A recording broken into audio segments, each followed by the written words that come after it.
Pourquoi faut-il lire Les Amants sacrifiés de Masasumi Kakizaki? Le manga se passe dans les années 40, aux portes de la guerre. Le Japon s'enfonce dans la dictature et ferme ses frontières. Dans ce contexte, l'entreprise de commerce internationale Fukuhara peine à maintenir son activité. Son président, le charismatique Yusaku, décide de chercher de nouveaux canaux d'approvisionnement en Mandchourie, province du nord de la Chine, passée sous la coupe japonaise, et présentée comme une terre d'abondance. Malgré l'inquiétude de sa femme, Satoko, il embarque dans un voyage de plusieurs mois avec son neveu Fumio.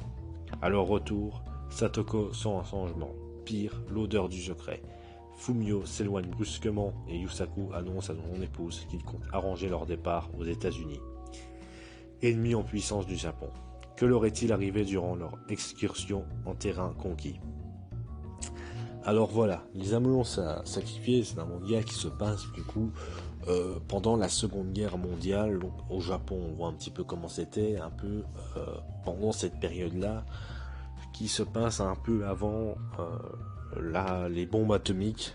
Voilà, il va y avoir dans ce manga donc pas mal de dilemmes.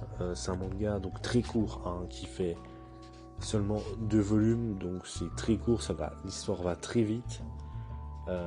Et on va voir la relation entre ces deux amants évoluer avec plein de dilemmes intéressants. Je ne vais pas vous spoiler puisque le résumé n'a pas spoilé un petit peu le dilemme de cette histoire, mais l'un des plus gros dilemmes de l'histoire, c'est est-ce que des fois il faut pas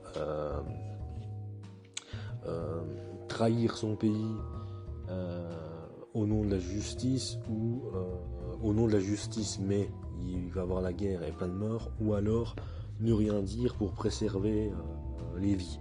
C'est un dilemme intéressant qu'il y a dans le manga et le scénario est plutôt bien maîtrisé là-dessus, et on voit à la fin un petit peu les conséquences des actes des personnages, ce qui est plutôt intéressant, on va dire ça comme ça. Et donc, vu que c'est mis aussi dans un contexte un peu historique, c'est aussi hyper intéressant, et les dessins sont aussi plutôt pas mal. Il y a beaucoup dans les dessins, il y a beaucoup vraiment de décors très réalistes, et on dirait des photos. Je pense quand même que c'est même des photos en arrière-plan souvent, et ça le fait plutôt bien. Voilà.